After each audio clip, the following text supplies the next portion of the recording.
복된 주일입니다. 이 시간 여기까지 나오신 여러분들을 위해 하나님의 크신 은혜가 함께하기를 진심으로 기원합니다. 어느덧 12월이 되었습니다. 오늘 12월 첫 주인데 한 해가 참으로 빨리 간다 생각이 듭니다. 2017년도 시작한 지가 엊그제 같은데 여러 가지 일들을 치르고 보니까 12월이 된 것 같습니다. 올 한 해도 여러분들에게 어떤 한 해였는지 모르겠습니다. 개인적으로나 교회적으로 변하기에 있어서 다사다난했던 한 해가 아닌가 생각해 봅니다. 이런 일 하면서 저런 일 하면서 저충돌하고 실수도 많이 하고 실패도 많이 하고 다양한 경험들을 했는데 그럼에도 불구하고 연약하고 부족하고 그런 사람이지만 그런 모습이지만 하나님께서 우리를 먼저 찾아와 주시고 위로해 주시고 또한 성숙해 하신다는 그 사랑들을 생각해 보면서 이 12월 성탄의 달 때 죄인 되었을 때 먼저 우리에게 찾아오셔서 우리를 구원해 주시고 그 크신 하나님의 사랑들을 보여주신 예수 그리스도의 사랑을 느낄 수 있는 한 달이 되었으면 좋겠습니다. 오늘 말씀 읽기 본문인 히브리서의 3장의 내용을 가지고 우리가 3장 1절에 보면 예수를 깊이 생각하라 라는 그런 말씀이 있습니다.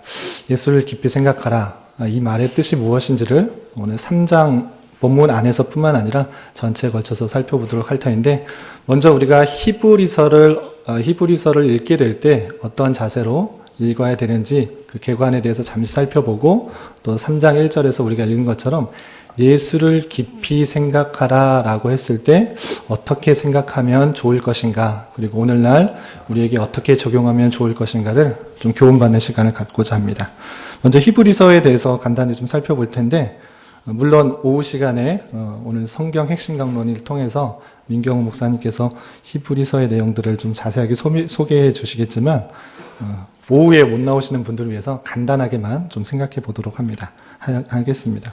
먼저 히브리서를 우리가 읽게 되는데 히브리서는 기록자가 누구인지는 확실하게 쓰여져 있지 않습니다. 그래서 성경이 바울 서신이다 또는 공동 서신이다 여러 학자들만의 견해가 다른데 우리는 좀 사도 바울로 생각하는 게 좋지 않을까 이렇게 말씀드려 봅니다. 보수적인 학자들도 알 수 없다라고 말하시는 분도 있고 또 사도 바울이다 이렇게 말하고 계시는 분도 있는데 확신하지는 않습니다. 그런데 우리는 다음과 같은 이유 때문에 사도 바울로 생각하는 게 더 좋지 않은가 이렇게 생각해 볼 수 있습니다. 첫 번째로 히브리서를 쭉 읽어보면 아시겠지만 또 구약의 여러 가지 의식들에서 설명하고 있습니다. 특별히 대제사장의 규례에 대해서 자세하게 설명하고 또 대제사장이 하는 그런 형식들, 제사법들에 대해서 설명하고 있는데 이렇게 자세하게 설명할 수 있는 사람이 누구일까? 그렇다면 구약 성경에 대해서 정통한 사람일 것이다 라고 생각해 볼 수 있고요. 그리고 히브리서 13장 23절에 보면 좀 힌트가 되는 구절이 있습니다. 옆에 교환에 작게 쓰여져 있지만 될 수 있으면 자기 성경이 있으시면 자기 성경을 좀 찾아서 좀 체크를 해놓고 하시는 게 여러분들을 도움이 되지 않을까 생각합니다. 성경책이 없으신 분들은 교환을 참조해 주시고요. 또 교환이 너무 작다 생각하시면 뒤에 있는 성경책이 있으니까 이용하시면 될 것 같습니다.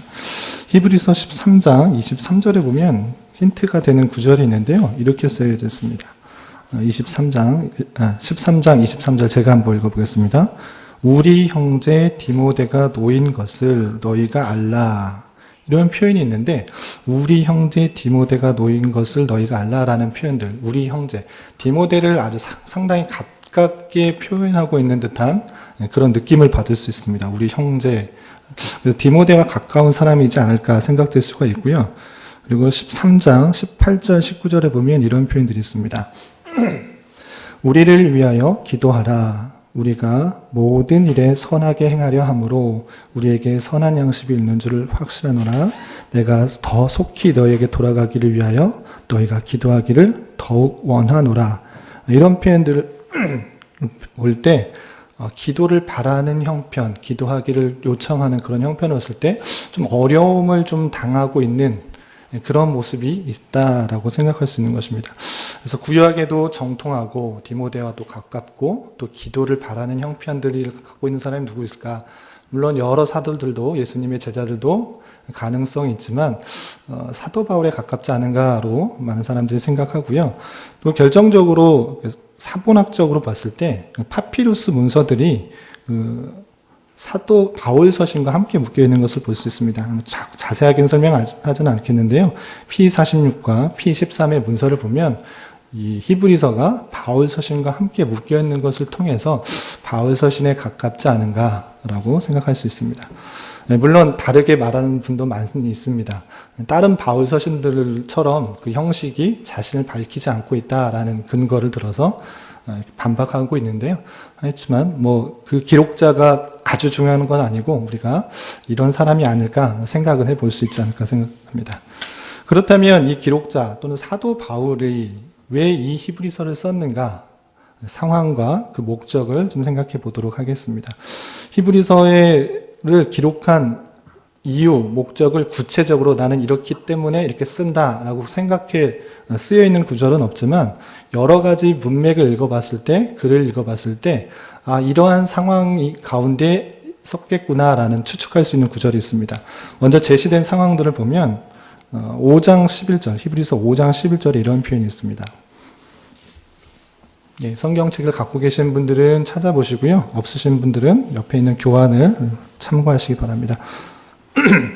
5장 11절에 그 대제사장을 설명하는 가운데 멜기세덱을 설명을 구체적으로 하려고 하다가 많은 부분이 있습니다. 이렇게 표현하고 있는데요. 5장 11절에 보면 멜기세덱에 관하여는 우리가 할 말이 많으나 너희가 듣는 것이 둔함으로 설명하기 어려우니라.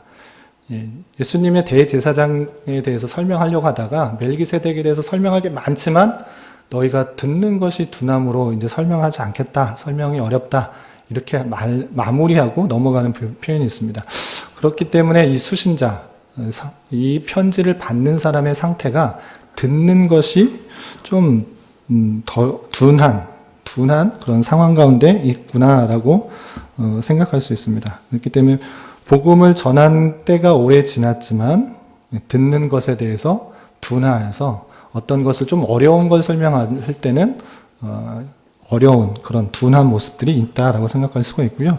6장 1절에 이런 표현이 있습니다. 히브리서 6장 1절에도 그러므로 우리가 그리스도의 도의 초보를 버리고 죽은 행실을 회개함과 하나님께 대한 신앙과 라는 표현과 10장 26절을 보면 우리가 진리를 아는 지식을 받은 후 짐짓 죄를 범한 즉 다시 속지 않은 제사가 없고 하나님을 믿는 그런 신앙들이 전해져 있지만 그리스도의 도에서 벗어버리는 그런 모습들이 신앙의 모습들을 떠나려고 하는 벗어버리려고 하는 그런 모습들이 있는 상황을 볼 수 있습니다. 그리고 10장 32절에도 이런 표현이 있습니다. 전날에 너희가 빛을 받은 후에 고난의 큰 싸움을 견디어낸 것을 생각하라. 빛을 받은 후라고 하는 것은 하나님의 은혜를 받아서 예수를 믿게 되었다라고 생각할 수 있는데 이렇게 예수를 믿게 된 이후에도 고난의 큰 싸움을 견디어낸 그런 상황 가운데 수신자가 편지를 받는 사람이 처한 상황을 살펴볼 수 있는 것입니다. 그렇게 고난의 큰 싸움을 통과한 그런 상황도 살펴볼 수가 있고요. 또 13장 7절에는 또 이런 표현도 있습니다. 13장 7절에 보면 하나님의 말씀을 너희에게 일러주고 너희를 인도하던 자를 생각하며 그들의 행실의 결말을 주의하여 보고 그들의 믿음을 본받으라. 하나님의 말씀을 일러준 사람이 있고 그 사람이 어떻게 되었는지를 잘 생각해 보고 그들의 믿음을 본받아라 라고 하는 그런 표현들. 그렇기 때문에 성도들이 있었던 자가 있지만 그들이 복음을 전해 주었던 그 믿음을 전해 주었던 그 사람들과 분리되어서 있는 그 형편이 있다라고 할 수 있습니다. 성도들을 인도하던 그런 지도자들이 부재하였다라고 생각할 수 있습니다. 그리고 구체적으로 이렇게 표현되지 않았지만 문맥의 흐름을 보아서 유추할 수 있는 그런 히브리서 수신자의 상황을 볼 수 있습니다. 어떤 상황들이 있냐면요. 1절부터 강조되고 있는 1장 부터 강조되고 있는 것이 무엇이냐면 천사입니다. 천사라는 내용이 1장부터 상당히 많이 나오게 됩니다. 뒤에 또 설명하겠지만 이 천사라는 말이 많이 나오는데 단순히 천사에 대해서 언급하는 것이 아니라 예수 그리스도는 천사보다 우월하다, 뛰어나다, 비할 바가 되지 않는다라고 강조하면서 1장, 2장에 걸쳐서 설명하고 있습니다. 왜 이렇게 2장에 걸쳐서 천사보다 뛰어난 것을 강조하고 있는가 생각해보고 유추하건대 당시에 성도들이 믿음을 지키던 성도들이 하나님을 믿는 것보다 물론 하나님을 믿고 고백은 했지만 실제적으로 우리에게 영향을 줄 수 있다라고 생각하는 천사에게 더 의지하고 숭배하려고 하는 그런 천사 숭배 사상들을 천사를 더 따르고 기대하고 우리를 도와주기를 바라는 마음들이 많이 있었기 때문에 이 천사를 비교해서 강조해서 천사보다 뛰어나다라고 표현한 것으로 생각해 봅니다. 그래서 미신적으로 천사를 숭배할 가능성이 있다라고 생각할 수 있습니다. 그리고 3장 이하, 4장 이하, 9장까지 계속적으로 강조해서 표현하고 있는 것은 무엇이냐면 대제사장이신 예수 그리스도라고 이렇게 표현하고 있는데 이렇게 대제사장이 누구냐? 예수 그리스도다. 그 예표가 실제적으로 예수 그리스도로서 드러난 것이다 라고 구체적으로 설명한 것을 볼 때 이 수신자들이 구약의 여러 가지 절기들 그리고 대제사장에 대해서 지키고 알고는 있었지만 실제적으로 예수 그리스도를 예표한 것을 뜻하지 못하는, 이해하지 못하는 상황 가운데 있었음을 알 수 있습니다. 그렇기 때문에 당시에 히브리서의 수신자들은 천사 숭배 사상이 있었을 가능성이 있고요. 구약의 여러 예표들의 실제적인 의미를 제대로 이해하지 못하여서 예수님에 대한 바른 신앙이 없었던 것으로 생각할 수 있습니다. 그러한 상황 가운데 믿음을 처음 주어졌던 사람도 그 지도자들도 없고 그리고 오랜 동안 잘못된 사상 가운데 천사도 숭배하는 그런 모습도 있었고 여러 가지 고난과 환난 속에서 그 교회를 떠나려고 하는 그런 사람들도 있었고 믿음을 떠나려고 하는 사람도 있었고 복음을 전한 때가 오래되었지만 이렇게 성장하는 것, 또 나아가는 것, 그것이 무엇 중요한 것인가 듣는 것에 둔한 그런 모습 가운데 있는 그런 성도들에게, 그런 유대인들에게 이 기록자는 예수 그리스도가 누구인지를 제대로 알려주어서 바른 신앙을 갖게 하고 하나님의 성도로서 올바른 신앙과 믿음이 자라게 하게 하고자 이 히브리서를 썼다라고 이해하시면 될 것입니다. 이렇게 전체적으로 히브리서가 갖고 있는 특징들을 이해하면 좋을 것 같고요. 그 가운데서 오늘 말씀 일기 본문 12월 3일이어서 히브리서 3장을 읽게 되는 것이고요. 3장에서 1절에서 이렇게 표현하고 있습니다. 3장 1절에서 보면 그러므로 함께 하늘의 부르심을 받은 거룩한 형제들아 우리가 믿는 도리의 사도이시며 대제사장이신 예수를 깊이 생각하라 라고 표현하고 있습니다. 예수를 깊이 생각하라 라고 되어 있는데 이것의 뜻이 무엇인가를 좀 살펴볼 텐데 먼저 첫 번째 나오는 단어인 그러므로에 주목해서 살펴볼 수 있습니다. 이 그러므로는 아시다시피 어떤 내용들을 종결짓는 결론 짓는 그런 단어입니다. 그렇기 때문에 앞의 내용이 무엇이간데 그러므로 예수를 깊이 생각하라라고 하는 것인지를 살펴볼 필요가 있는 것이죠. 그렇다면 1장, 2장에서 나오고 있는 내용들을 간략하게 생각해 볼 필요가 있습니다. 앞에서 1장, 2장에서 나오고 있는 것은 다름 아니라 예수 그리스도가 얼마나 뛰어난 분이신가를 설명하고 있는데 두 가지로 1장, 2장에서는 표현하고 있습니다. 첫 번째는 선지자보다 뛰어난 예수 그리스도에 대해서 설명하고 있고요. 두 번째는 아까 말씀드렸던 것처럼 천사보다 우월하신, 뛰어나신 예수 그리스도에서 설명하고 있는 것입니다. 그것이 1장 1절부터 3절까지 선지자보다 뛰어난 그런 모습들을 설명하고 있는데요. 제가 잠깐 읽어보면 이렇습니다. 옛적의 선지자들을 통하여 여러 부분과 여러 모양으로 우리 조상들에게 말씀하신 하나님이 구약시대에는 선지자를 통하여서 하나님에 대해서 말씀하였다라고 표현하고 있습니다. 기독교 종교의 핵심인 것입니다. 계시를 통하여서 하나님을 알 수 있는 그런 특징이 있는데, 구약시대는 선지자들을 통하여서, 많은 선지자를 통하여서 하나님의 어떠하심들이 드러났다. 하나님의 뜻이 드러났다. 이렇게 표현하고 있는 것이고요. 그리고 2절을 보면 이 모든 마지막 날에는 아들을 통하여 우리에게 말씀하셨다. 구약시대는 선지자들을 통하여서 말씀하였을지라도 이 모든 마지막 날, 지금 이 시대는 아들을 통해서 우리에게 말씀해 주고 있는 것이다. 예수 그리스도가 선지자보다 훨씬 뛰어난 자이다. 계속해서 2절 이하 3절에 그 뛰어난 것들을 이렇게 표현하고 있습니다. 이 아들을 만유의 상속자로 세우시고 또 그로 말미암아 모든 세계를 지으셨다. 예수 그리스도에 대해서 뛰어남을 계속 설명하고 있는데, 선지자보다 훨씬 뛰어날 뿐만 아니라 모든 세계를 지으셨다 라는 표현들, 만유의 상속자로 세우셨다라고 표현하고 있는 것입니다. 그리고 3절에 계속해서 이는 하나님의 영광의 광채시오. 예수님은 하나님의 영광의 광채이시다. 그리고 그 본체의 형상이다. 하나님 본체의 형상이 예수 그리스도다라고 표현하고 있는 것입니다. 그리고 그의 능력의 말씀으로 만물을 붙드시며 죄를 정결하게 하는 일을 하시고 높은 곳에 계신 지극히 크신 이의 우편에 앉으셨다라고 표현하고 있습니다.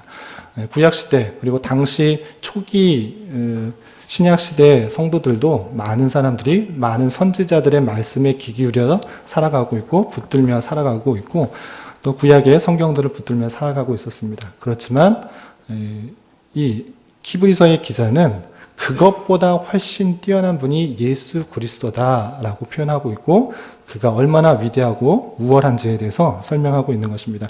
특별히 4절 이하 2장 끝까지는 천사보다, 그들이 천사 숭배를 하고 있었을 가능성이 많은데 천사보다 훨씬 더 뛰어난 것에 대해서 이렇게 설명하고 있습니다. 1장 4절에 그가 천사보다 훨씬 뛰어남은, 다른 데서는 그렇게 천사에 대해서 뛰어나다 이런 표현들을 많이 안 하고 있는데, 이렇게 강조해서 반복해서 설명하고 있는 것을 보아 이 당시 성도들이, 히브리서의 수신자들이 천사에 대한 의존성이나 또 숭배 사상이 어느 정도 있었던 것으로 추측해 볼 수 있습니다. 4절, 천사보다 훨씬 뛰어남은 그들보다 더욱 아름다운 이름을 기업으로 얻으셨습니다 라고 표현하고 있습니다.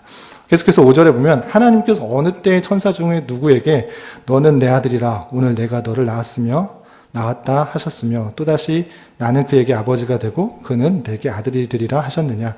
천사는 어느 천사에게도 이런 말을 하신 적이 없다. 그렇지만 예수 그리스도에게는 이런 예언들을 하셨고 실제 세례 받으실 때에 이렇게 말씀하셨다라고 표현하고 있는 것이죠. 그런 표현들이 많이 나와 있는데요. 한 구절만 더 찾아보겠습니다. 1장 14절에 보면 이렇게 되어 있습니다.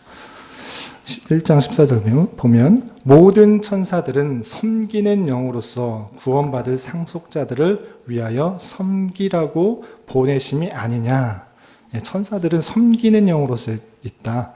구원받은 상속자들을 섬기는 영으로서 있는 것이 천사일진데 너희들은 천사에 대해 너무 기대하고 의지하고 있는 그런 모습이 있다. 그렇게 하지 말고 예수 그리스도의 위대하심들을 살펴보라 라고 하고 있는 것입니다.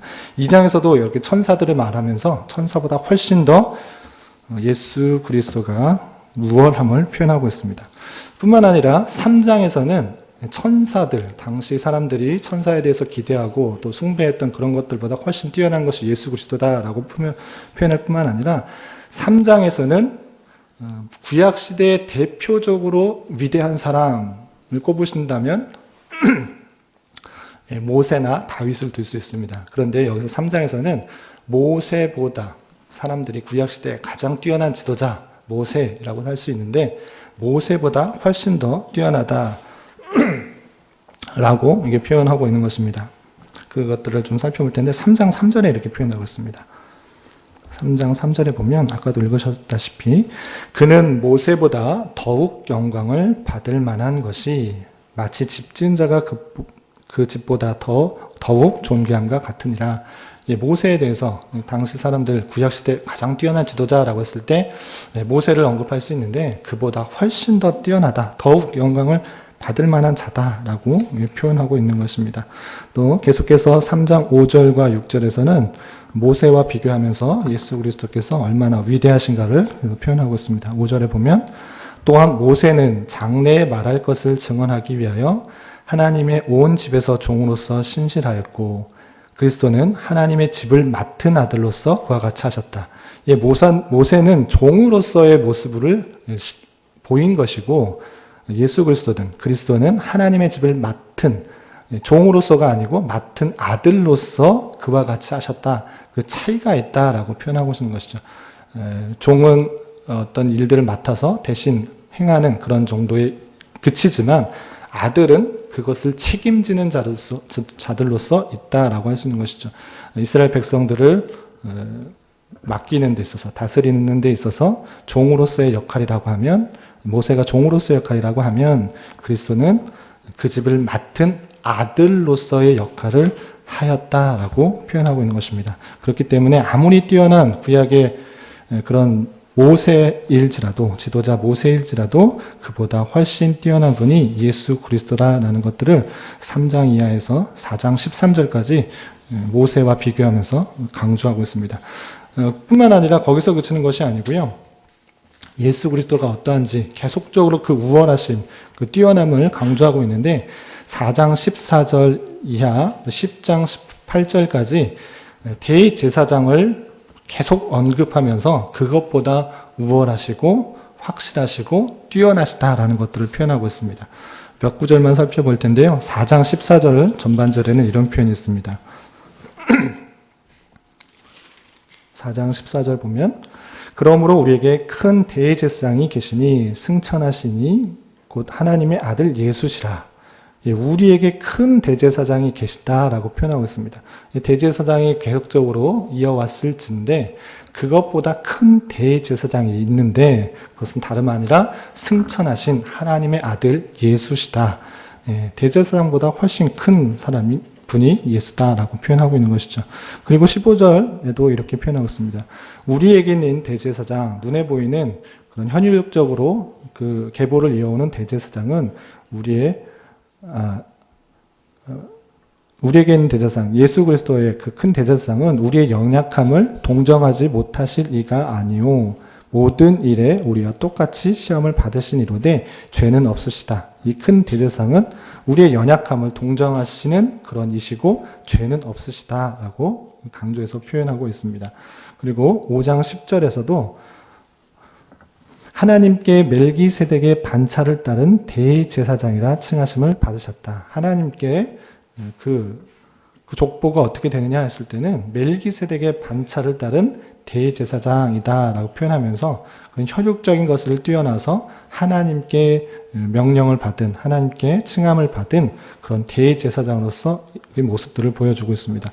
이런 여러 가지 표현들 지금 다 찾아보지는 않았지만 대제사장보다 훨씬 더 뛰어나고 우리의 연약함들 채운하시고 다 아시고 죄는 없으시는 대제사장들에 대해서 그 우월성, 그 위대성들을 계속적으로 설명하고 있습니다. 그러한 예수님을 깊이 생각하라라는 것입니다. 어떤 위대한 지도자보다도 뛰어난 대제사장보다도 훨씬 더 뛰어난 분, 그리고 더 기대할 수 있는 천사, 그런 영적인 존재보다도 훨씬 더 뛰어난 자가 예수 그리스도이기 때문에 예수를 깊이 생각하라라고 강조하고 있는 것입니다. 뿐만 아니라 예수님을 깊이 생각하라, 예수를 깊이 생각하라라고 했을 때 그 수식하는 말이 3장 1절에 보면 우리가 믿는 도리의 사도이시며 대제사장이신 예수 라고 꾸미는 맛을 살펴볼 수 있습니다. 그래서 예수님을 꾸미는 날, 예수님을 설명하는 말을 사도이시다, 대제사장이다 라고 수식하고 있는데요.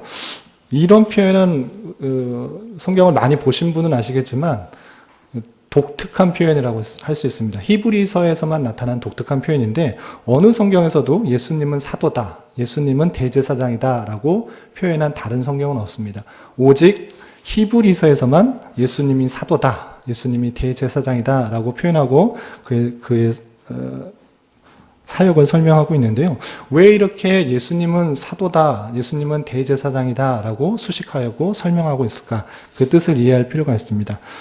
그것은 사도라는 뜻의 어원을 좀 살펴보면 좀 이해가 되는데, 사도라는 뜻은 보냄을 받은 자라는 그런 뜻입니다.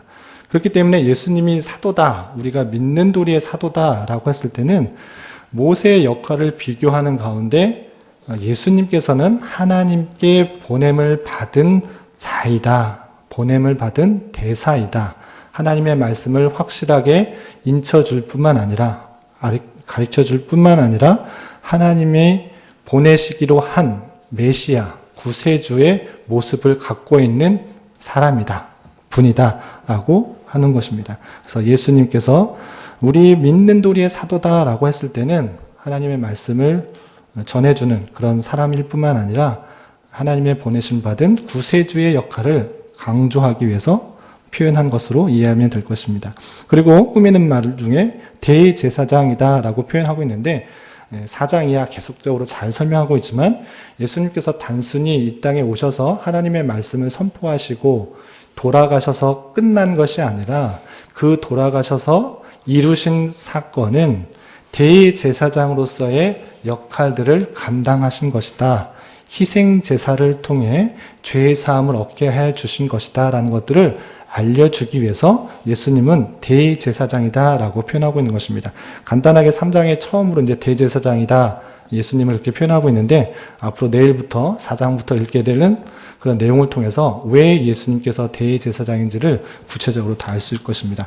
그렇기 때문에 우리 예수를 깊이 생각하라, 사도이시며 대제사장인 예수를 깊이 생각하라 라고 했을 때는 예수님의 사역 중에서 주님께, 하나님께 보내심을 받은 자, 구세주로서의 역할들, 그리고 죄를 통하여서 죄사함을 얻게 하는 그런 분이 예수 그리스도다라는 것들을 뜻하고 있는 것입니다.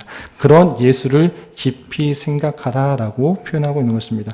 그리고 아까도 간단하게 살펴봤는데, 예수를 깊이 생각하라 했을 때 3장 안에서 모세와 비교하는 그런 모습들이 있었습니다. 모세는 하나님의 집에서 종으로서의 신실한 역할들을 감당한 그런 지도자 또는 위대한 지도자, 능력 있는 지도자의 모습을 보였다고 하지만 3장 6절에서는 예수 그리스도는 하나님의 집을 맡은 아들로서 그런 역할들을 하였다라는 것입니다. 모세는 종이었다면 그리스도는 아들로서 그와 같은 역할을 한 그런 분이시다. 그렇기 때문에 모세와 차별이 되는 그런 모습 가운데 그리스도가 있다라고 표현하고 있는 것입니다.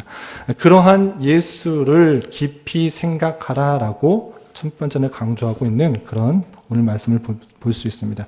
그리고 3장 6절까지 읽었는데 7절 이하 19절까지는 하지 말아야 될 것, 그리고 해야 할 것들에 대해서 여러 가지로 권면하는 모습들을 살펴볼 수 있습니다. 그런 가운데 하지 말아야 될 것, 해야 될 것이 어떻게 되어 있는지 좀 정리해서 좀 살펴볼까 합니다. 먼저 3장 8절에 보면 이런 표현이 있습니다. 3장 7절에 보면 그러므로 라는 표현이 있는데, 그러므로 성령이 이르신 바와 같이 오늘 너희가 그 음성을 듣거든, 그러므로 그의 음성을 듣거든. 8절 보면 광야에서 시험하던 날에 거역하던 것 같이 너희의 마음을 완고하게 하지 말라. 우리의 마음을 완고하게 하지 말되 어떤 때 그랬던 것처럼 하지 말라고 하거든. 광야에서 출애굽한 이후에 광야에서 40년 동안 그들이 지냈을 텐데, 그들이 완고하게 또는 강팍하게, 옛날 성경 번역에 의하면 강팍하게 했던 그런 것 같이 너희 마음을 완고하게 하지 말라라고 표현하고 있는 것입니다. 13절에서도 이렇게 표현하고 있습니다. 오직 오늘이라 일컫는 동안에 매일 피차 권면하여 너희 중에 누구든지 죄의 유혹으로 완고하게 되지 않도록 하라. 죄의 유혹들이 있을진데 너희를 강팍하게 하고 하나님을 시험케 하며 하나님을 원망케 하며 하나님을 불평하게 하는 그런 모든 유혹에서 너희 마음을 완고하게 되지 않도록 하라. 마음을 강팍하게 하지 않게 하라라고 하고 있는 것입니다. 3장 15절에서도 이렇게 표현하고 있습니다. 성경에 일렀을 때 오늘 너희가 그의 음성을 듣거든 경노하시게 하던 것 같이 너희의 마음을 완고하게 하지 말라. 계속적으로 표현하고 있는 것. 너희의 마음을 완고하게 하지 말라. 강팍하게 하지 말라. 너희 마음을 굳게 하여서 하나님의 말씀을 순종하지 않고 또는 하나님을 불평하고 원망하던 그런 모든 것들, 그렇게 마음을 닫고 신앙을 잘하지 못하게 하는 그런 모습들을 없애라 라고 표현하고 있는 것입니다. 특별히 계속해서 강조하고 있는 것은 신앙을 갖고 있었지만 그렇게 완고한 마음 가운데 잘못된 신앙으로 갈 경우에 실제적으로 미혹에 떨어져서 하나님의 안식에 들어가지 못한 자가 있었다라고 표현하고 있습니다. 3장 10절에서 보면은 그러므로 내가 이 세대에게 노하여 이르기를 그들이 항상 마음이 묘혹되어 내 길을 알지 못하는다 하였고 11절 내가 노하여 맹세한 바와 같이 그들은 내 안식에 들어오지 못하리라. 마음이 미혹되어서 그 길을 찾지 못하여서 안식에 들어가지 못한 자가 있었다라고 강조하면서 마음이 완고하게 하지 말라라고 표현하고 있는 것입니다. 또 18절, 19절에서도 비슷한 표현이 있습니다. 3장 18절, 19절에 보면 또 하나님이 누구에게 맹세하사 그의 안식에 들어오지 못하리라 하셨느냐 곧 순종하지 아니하던 자들에게 아니냐 19절 이로 보건대 그들이 믿지 아니함으로 능히 들어가지 못한 것이라. 하나님께서 약속하신 그 안식 그리고 그 약속의 땅 들어가지 못한 자가 누구냐. 출애굽기 광야 시대에 이스라엘 백성들을 비유하면서 순종하지 아니하던 자, 믿지 아니한 자, 그리고 마음을 완고하게 한 자가 하나님의 안식에 들어오지 못하였다라고 표현하면서 당시에 여러 가지 어려운 상황과 힘든 상황, 또 지도자의 부재, 여러 가지 힘든 상황 속에서 잘못된 신앙을 가고 있는 성도들에게 그렇게 하지 말 것을 온전히 마음을 열고 예수 그리스도를 깊이 생각함으로 온전한 신앙을 해야 안식에 들어갈 수 있다라고 강조하고 있는 것입니다. 그렇다면 하지 말라라고 하는 그런 가운데 해야 될 것들을 몇 가지로 강조하고 있습니다. 글쎄 몇 가지가 있는데요. 3장 6절에는 이런 표현이 있습니다. 3장 6절에 보면 그리스도는 하나님의 집에 맡은 아들로서 그와 같이 하셨으니 아까 그리스도의 위대성, 모세보다 위대성을 설명한 이후에 어떻게 하라고 강조하고 있느냐 보면 6절 하반절에 우리가 소망의 확신과 자랑을 끝까지 굳게 잡고 있으면 우리는 그의 집이라. 우리는 그의 집, 하나님께서 그리스도께서 다스리는 통치하시는 그의 집이 될 수 있는데 어떻게 하면 될 수 있느냐면 우리가 소망의 확신과 자랑을 끝까지 굳게 붙잡고 굳게 잡고 있어야 된다. 굳게 잡고 있으라라고 표현하고 있는 것입니다. 우리가 소망이 무엇인가, 확신이 무엇인가, 자랑이 무엇인가 앞에서 설명한 것 같이 예수 그리스도인 것입니다. 예수님에 대한 소망, 예수님에 대한 확신, 그리고 예수님에 대한 자랑을 끝까지 붙잡고 있으라라고 기록 히브리서의 기자는 성도들에게 강조하고 있는 것입니다. 또한 13절에 보면 이런 표현도 있습니다. 아까 또 읽었는데 13절 전반절에 보면 오직 오늘이라 일컫는 동안에 매일 피차 권면하여 너희 중에 누구든지 죄의 유혹으로 완고하게 되지 않도록 하라. 매일 피차 권면하여 라는 표현들 서로 권면하여서 죄의 유혹 가운데 완고하게 되지 않도록 하라라는 표현들 우리가 해야 될 것, 피차 권면하는 것 그것도 단순히 피차 권면하는 것이 아니라 매일 피차 권면하라라는 그런 권면의 말씀들이 있는 것이 있습니다. 그리고 3장 14절에 보면 이런 표현도 있습니다. 우리가 시작할 때 확신한 것을 끝까지 견고히 잡고 있으면 그리스도와 함께 참여한 자가 되리라. 주님께서 예비하신 안식, 하나님 그리스도와 함께한 참여하는 그런 자가 되려면 처음 시작할 때 복음을 듣고 믿음을 고백하고 예수를 영접하였을 때 시작한 그 모든 소망들, 확신한 것들을 끝까지 견고히 잡고 있어야 된다라고 하는 것입니다. 많은 유혹들, 많은 시험들, 잘못된 사상들, 여러 가지 환난들 속에서 처음 시작할 때 가졌던 믿음을 끝까지 확실하게 붙잡고 있어야 된다라고 권면하고 있는 것입니다. 이런 말씀을 통해서 세 가지 정도 오늘날 어떻게 적용할 수 있을지 생각해 보았습니다. 먼저 우리가 3장 1절에서 본 것처럼 예수님을 깊이 생각할 수 있어야 된다. 예수님을 깊이 생각해야 된다라고 했을 때 어느 때만이 아니라 매 순간순간마다 예수님을 깊이 생각할 수 있어야 될 것입니다. 이 자리에 계신 여러분들은 예수님을 어떤 분으로 생각하며 고백하며 모시고 있는지 되돌아봤으면 좋겠습니다. 단순히 위대한 신으로만 생각하는 것이 아니라 또는 내 도움을 필요하는 어떤 요술램프와 같은 그런 도움을 요청하고 받는 그런 분으로만 생각하는지 되돌아봐야 될 것입니다. 그분께서 행하신 일들이 무엇인지, 그분께서 우리에게 베푸신 사랑이 어떠한 것인지를 잘 깨닫고 온전히 의지하면서 내 자랑이, 내 고백이 온전히 예수님만 높이는 것이 되어야 될 것입니다.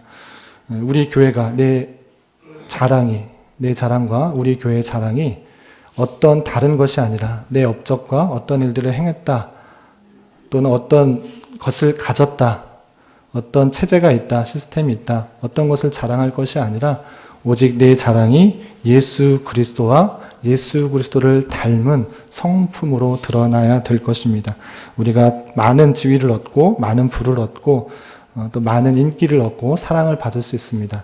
내 자신이 드러나는 것이 아니라, 내 업적이 드러나는 것이 아니라, 내 소유가 드러나는 것이 아니라, 나의 어떠함이 드러나는 것이 아니라 나를 통하여서 역사하신 예수 그리스도의 위대성만이 드러나는 것이 성도의 바른 모습이다라고 할 수 있습니다. 내 자신이 드러나려고 할 때, 내 위대성이 드러나려고 할 때, 또는 내 업적이 드러나려고 할 때 늘 생각해야 되는 것은 내 자신의 그런 정욕들을 복종시켜 오직 주님만이 드러날 수 있도록 해야 될 것입니다. 많은 사람들 통해서, 많은 사건들을 통해서 내 자신이 드러나는 것이 아니라 내 자신의 통하여서, 부족하고 연약함에도 불구하고 내 자신을 통하여서, 우리를 통하여서 하나님께서 역사하시는 그 놀라움이 드러나는 내 자신과 우리 교회가 되어야 될 것입니다. 또한 성경의 표현에 아까 3장 13절에 매일 피차 권면하여 죄의 유혹을 이겨내라 라는 그런 표현이 있습니다. 죄의 유혹으로 완고하게 되지 않도록 하라 라고 하고 있는데, 그냥 피차 권면하여서 유혹에 빠지지 않도록, 유혹에 완고하게 되지 않도록 하라라고 할 수도 있습니다. 그런데 좀 강조돼서 표현하고 있는 것은 매일 피차 권면하라라고 하는 것입니다. 근데 매일 피차 권면하라고 했을 때 매일 권면하려고 하면 생각해 보면 매일 누군가를 만나야 된다는 그런 전제가 있는 것입니다. 누굴 만나지 않고 혼자 있는다고 하면 누구 권면할 수가 없는 것이죠. 매일 이렇게 피차 권면하여서 죄악의 유혹을 이겨낼 수 있도록 하라라고 하는 것은 그 전제가 성도는 홀로 생활하는 것이 아니라, 홀로 신앙생활하는 것이 아니라 함께 신앙생활을 해야 된다라는 것이 전제로 있는 것입니다. 그 가운데서 서로 피차 권면하고 서로를 독려하고 격려하고 위로하는 가운데 죄의 유혹과 또 신앙의 성장을 있을 수 있도록 한다라고 할 수 있는 것입니다. 그렇기 때문에 이런저런 사정으로 내 마음이 완고하게 되거나 홀로 신앙생활하고 싶다, 교회 안에서 받은 여러 가지 상처나 또 실망, 좌절로 인하여서 교회가 뭐 필요가 있는가, 공동체가 뭐 필요가 있는가, 나 혼자 신앙생활하면 되지, 나만 예수님 잘 믿고 따르면 되지, 이렇게 생각할 수 있으나 그런 것들을 너무 오래 두지 말고, 그렇게 있고 싶을 때도 있지만 그런 마음들을 너무 오래 두지 말고 마음을 함께 나눌 사람을 찾아서 공동체를 이루어야 될 것이고, 그 가운데 오늘 말씀에서 나온 것처럼 서로 권면하여 죄의 유혹을 이겨내며 함께 성장해야 될 것입니다. 우리에게 주신 공동체가 주님께서 주신 공동체라 생각하며 어떤 상황 가운데 마음이 견고하고 완고하게 됐을지라도 늦지 않게, 너무 늦지 않게 마음을 나눌 사람들을 이루고 한 사람 두 사람 공동체를 이루어 서로 권면하고 위로하고 격려하는 가운데 주님의 공동체를 잘 이루어 나갈 뿐만 아니라 죄의 유혹을 이겨낼 수 있어야 될 것입니다. 그리고 마지막으로 평생 자라가는 성도로서 나아가야 될 것입니다. 우리 주변에 유혹과 미혹들이 너무나 많이 있는 것을 볼 수 있습니다. 어제도 인터넷을 하면서 페이스북을 한번 들어갔었는데 신천지가 서울 광장에서 많은 큰 집회를 하고 있는 모습을 우연찮게 보게 되었습니다. 얼마나 많은 성도들이 정말 유혹돼서 미혹돼서 다른 길로 가고 있나 안타까운 마음이 들었고 또 말씀을 전하는 자로서 책임을 많이 느끼는 것 같습니다. 그런 가운데 우리 주변의 유혹과 미혹들이 너무나 많이 있습니다. 뿐만 아니라 이단의 유혹뿐만 아니라 죄의 유혹도 많이 있는 것이죠. 그런 가운데 히브리서에 나오고 있는 수신자들의 상황이 우리의 모습은 아닌가 생각해 보았습니다. 때가 오래되어도 듣는 것이 둔하고 말씀을 듣는 것에 너무나 게으르고 또는 나태하고 딱딱하고 어렵다고 생각하면서 내가 갖고 있는 신앙이면 되지, 이 정도면 되지, 적당하지, 하나님을 잘 믿고 예수 그리스도가 누구인지를 알면 되지, 이 정도로 생각하면서 조금 더 어려운 말을 하거나 힘든 말을 하면 귀를 닫고 어려워하고 있는 우리의 모습은 아닌가 생각해 봅니다. 나는 이 정도면 됐다라고 생각하면서 잘하지 않으려고 하는 그런 모습들, 그것은 히브리서의 성도들의 수신자의 성도들의 상황과 비슷하지 않은가 생각해 봅니다. 성경적 지식, 신앙적 지식이 자라지 않으면 기본을 유지하고 있는 것이 아니라 자라지 않는 아이들과 같은 기형적인 모습 가운데 있다라는 사실들을 잊지 말아야 될 것입니다. 기본을 유지하고 있는 것이 아니라 후퇴하고 있는, 또 자라지 않고 있는 기형적 모습 가운데 있다라는 사실들을 잊지 말아야 될 것입니다. 여러분들이 예수님을 믿고 또 결심하고 또 다짐하였던 그런 신앙에 시작할 때 갖고 있었던 확신한 소망과 자랑을 끝까지 붙잡고 이때 부지런히 배우고 익혀서 그리스도의 장성한 분량이 충만한 데까지 나아가야 될 것입니다. 이런 은혜가 저와 여러분들 가운데 함께하기를 진심으로 기원합니다. 기도하겠습니다. 하나님 아버지 감사합니다. 오늘 말씀을 통하여 예수 그리스도의 어떠하심과 우리 삶이 어떠함에 대한지 깨달았습니다. 오직 나의 삶에 있어서 주 예수를 깊이 생각하며 확신과 소망과 자랑으로 삼게 하여 주시고 그러한 삶 가운데 오직 주님의 영광만이 드러나는 삶을 살 수 있도록 인도하여 주시옵소서. 때때로 내 자신의 연약함과 여러 가지 상황으로 주님을 격노하게 할 때도 있었음을 고백합니다. 주님, 저희들을 용서하여 주시고 주님 주신 공동체 안에서 서로를 권면하며 함께 자라갈 수 있는 은혜도 허락하여 주시옵소서. 예수님의 이름으로 기도드리옵나이다. 아멘. 다 같이 일어나셔서